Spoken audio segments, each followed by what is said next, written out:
Hello, Assalamualaikum. Selamat datang ke YouTube channel saya. Bersama saya Hizman Huzair dan dalam video kali ini, episod Real Confessions. Bersama saya hari ini adalah Azhar, salah seorang followers dan juga subscriber YouTube ni. Azhar dia ada bagi DM kepada saya. Assalamualaikum. Saya tengok semua video abang, termasuklah video confession yang ayah tiri tu. Ini yang video ayah tiri dari neraka tu Okay, so pasal ayah saya gay, tapi itu kesilapan dia dulu, tapi dia dah dapat balasannya sekarang. Saya mohon doa dari abang dan rakan-rakan abang semua, dan kalau abang okey, saya teruskan cerita pasal perjalanan abang, ayah saya dan keluarga. Abang bagi tahu, saya boleh share untuk jadikan pengajaran. Okey, baik.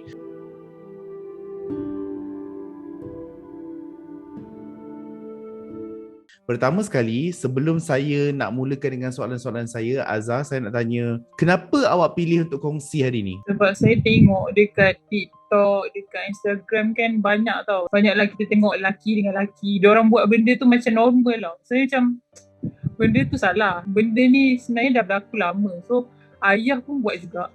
Saya tak nak benda tu terus jadi dekat budak-budak muda sekarang ni kan. Lepas tu nanti kau akan dapat penyakit macam ayah aku kena. Tapi dalam statement awak, dalam soalan yang awak bagi tu kan, ayah saya gay. Tapi kalau ayah awak gay, macam mana dia boleh berkahwin dengan ibu awak? Dia ayah kandung ke? Betul.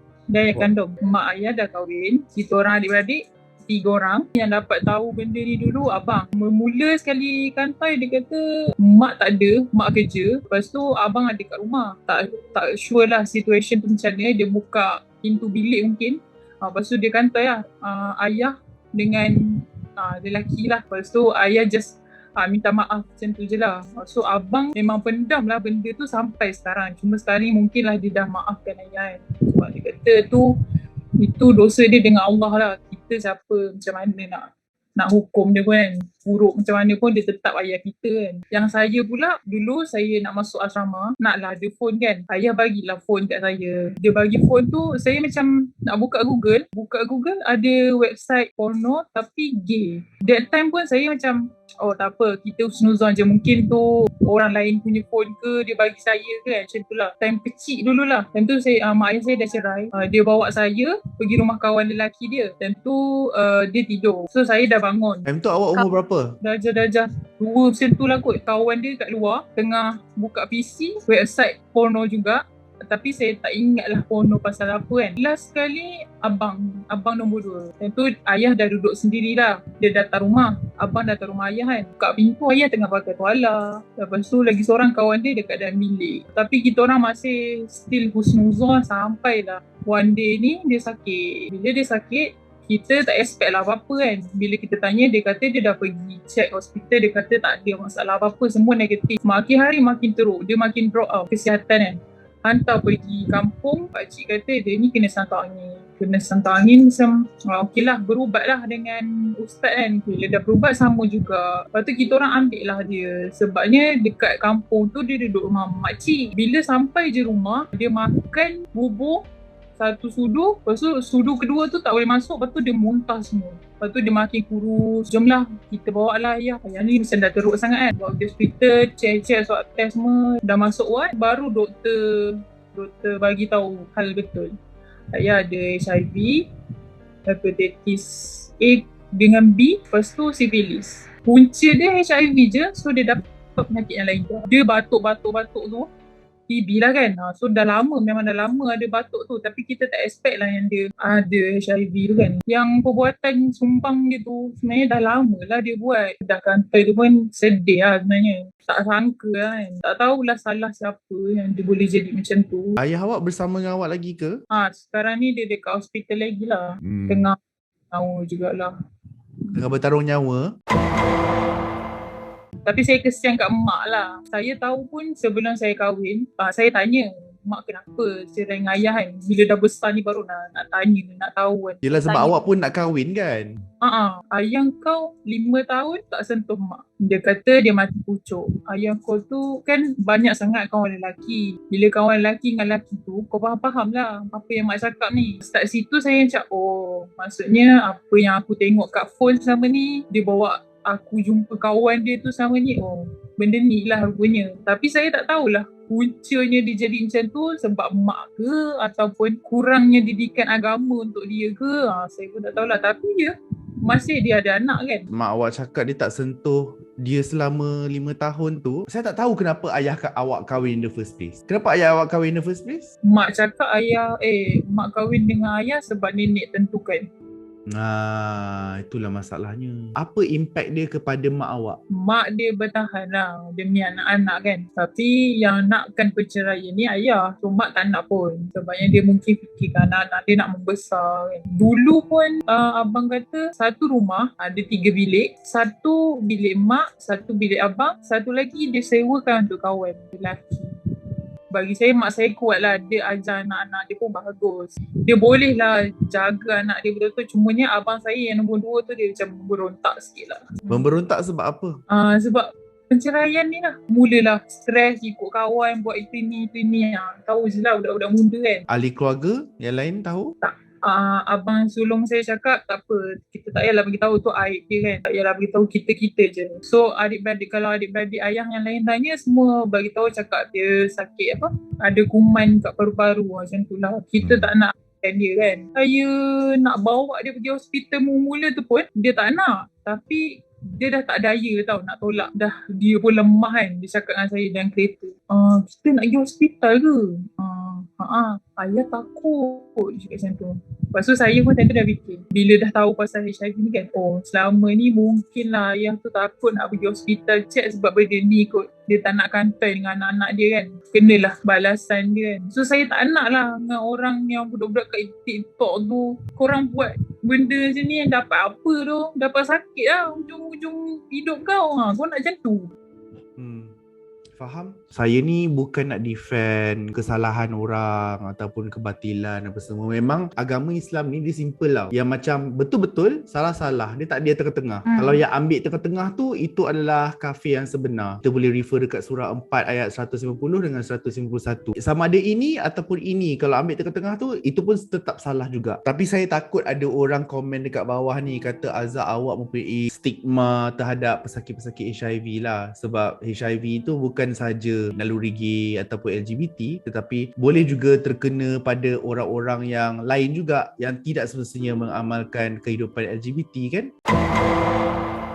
Okay, ini bukan niat saya nak psycho awak, nak buat awak menangis ke, tak tahu, sumpah tak. Aku macam daripada suruh orang menangis, aku boleh menangis sendiri nak dapat views, faham tak? So, sementara ayah awak masih ada, awak dah maafkan belum ayah awak? Saya tak tahulah. Ikutkan mula saya cakap saya dah maafkan, tapi benda tu saya fikir lagi tau. Tak tahulah saya sebenarnya ni dalam hati ni dah maafkan ke belum. Memang time lepas je mak ayah cerai dia pun nafkah pun dia tak berapa nak bagi dah pun kan. Tentu saya macam agak stres jugalah. Saya kesian kat mak kan. Dia nak jaga 3 orang anak tu pantang-ganting tu seorang kan. Saya faham memaafkan orang tu macam Allah suruh. Tapi dia macam susahnya benda ni nak maafkan orang. Saya dekat sini hanya nak pastikan Azhar, awak ni dah selesaikan apa yang awak patut selesaikan dengan ayah awak sebelum dia pergi. Sebab awak kata tadi dia sedang bertarung nyawa kan. Apa yang awak rasa belum selesai lagi? Saya sebenarnya nak tanya kat dia lah, kenapa dia buat macam ni dekat anak-anak dia, dekat bekas bini dia.